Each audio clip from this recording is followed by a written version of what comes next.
MLS returns with some midweek action for MLS Week 20 with 11 games on Wednesday, June 25th. So we have a busy week here with Club World Cup, the Gold Cup, and now some MLS midweek action. So let's just jump right into it. We'll cover 4 different games, 2 different parlays, both taking a similar approach here. And we'll start it off with one of the earlier games on Wednesday. It's Montreal and Cincinnati. We're 18 games in. Montreal still only has 2 wins and only 11 goals scored. Not very good. Now, one of those wins came in their last game. That was a 3-1 win over Houston, but they had been winless in 5 games prior, and they have conceded in 6 straight and a total of 17 goals in that time. Now, Montreal will be handicapped. They have the likes of Waterman, Saliba, Escobar, and Celia away at the Gold Cup, so they're not a great team. Now they're going to be missing some more players. Now, while that said, they also said goodbye to Yankov, who's gone to Croatia as a transfer. Now, Cincinnati are second in the East. They're 10-3-5. Their form has been down, though, too, having gone 4 without a win before also winning before the break 1-0 over New England. Cincy's defense has been under pressure lately, and they are missing a couple guys, but they've still scored in 7 straight and 13 of 14. Montreal doesn't usually win. They don't often get completely blown out. Cincinnati doesn't always blow people out themselves, so we'll just ask Cincy to score for leg 1 of this parlay and roll it into a game at 8:30. Chicago and Philadelphia, 2 of the league's higher scoring teams meet here, with 10th in the East, Chicago hosting 1st Philadelphia. Chicago scored the 2nd most overall goals in MLS with 35.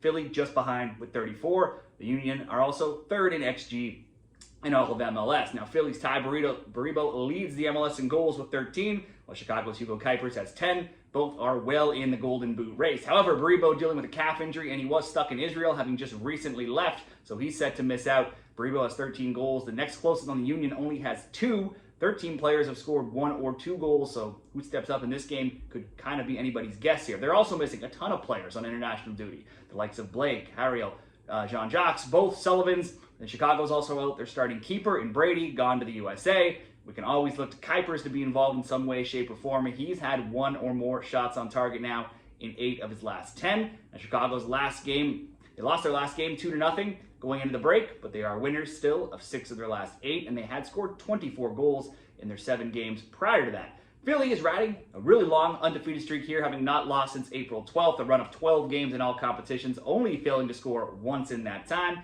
They have conceded, though, quite a bit. The both teams to score over 2.5 is 4-1 in their past 5. The last 3 meetings between these teams have seen a ton of goals. 4-3 Chicago, 2-2, and 2-2. My only concern here with betting on another game with the both teams to score and tons of goals here isn't all the missing Philly players, but then Chicago's only had three clean sheets all season. 1 of those came against the USL team, none in their last 7 games.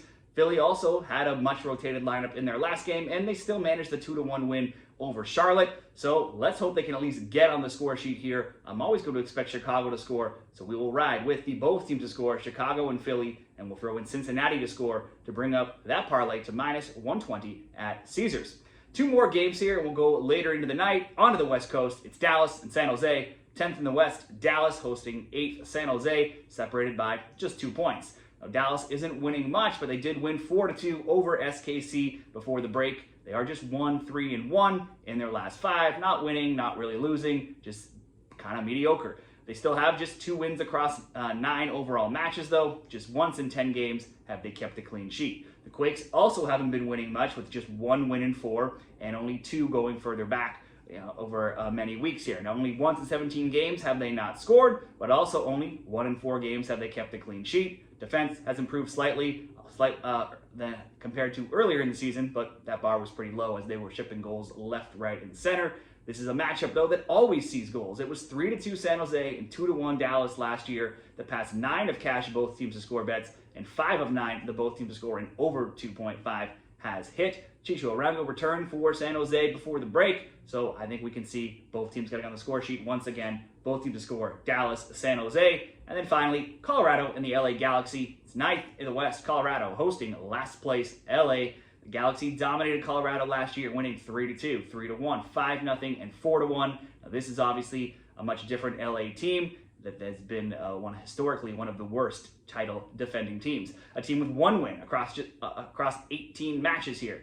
But they went into the break with a 2-0 win and a 3-3 draw. Peck had 2 goals in that draw against St. Louis, so maybe they're turning the corner just a little bit. Meanwhile, the Rapids have lost 3 straight, 6 of 8, and they have only 2 wins in 10. It's hard to trust either of these teams for me right now, but for LA, they are at least in the better form of the two teams. Their bar also low here. They've still not won on the road, so hard to trust them to get the win. I do think they can get on the score sheet though, so we'll go LA to score, paired with Dallas and San Jose of both to score, coming in at -106 odds. And that'll wrap up this midweek MLS action for me. 4 different games, 2 different parlays. Let me know what you like for MLS Week 20 in the comments. Be sure to give the video a like, subscribe to the channel. You can follow along for more MLS picks, Club World Cup picks, as well as that tournament rolls on as well.